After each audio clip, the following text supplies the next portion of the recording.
Sa number 4, Basiwa Prime Water ang nag-aabi-abi sa plano sang syudad nga mangita sang dugang nga water concessionaire. May nakita naman karon nga surface water provider ang water distribution utility agod nga masulbar ang problema sa kakulang sa water supply. Yari ang report.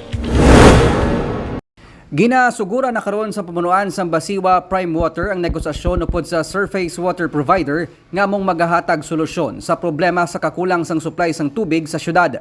Suno kay General Manager Monadia Hardin, gina-finalize na ang Memorandum of Agreement upod sa napili nga surface water provider para man madugangan ang supply sang tubig ilabi na sa mga kabaranggayan sa southern area sang Bacolod.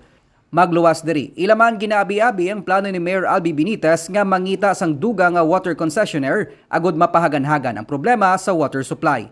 Ati depende na sa concessionaire manaton mo pero when it will come in the future as long as the plan has already been laid. We are now on the process of finalizing the memorandum of agreement. Nakita ya sang aton nga ng surface water provider. Dako gid nga problema naton is ang aton nga water source. Ang pipe laying will just follow after nga may ara kita ya water sources. Para kay Benitez, ginakinahanglan ang bago nga piping system para mapaayo ang serbisyo sa mga konsumidor, pinaagiman sa paghatag solusyon sa non-revenue water o kung supply sang tubig nga masami nagakauyang tugas ang leakage kag pilferage. Kung ang kulang tayo sa about 20 MLD, we have 70 to 80 MLD nga ginausar. 20% of that, more or less muna ang kulang.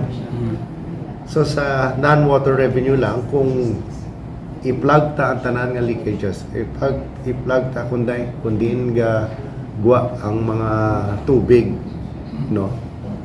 Then there should not be a water shortage.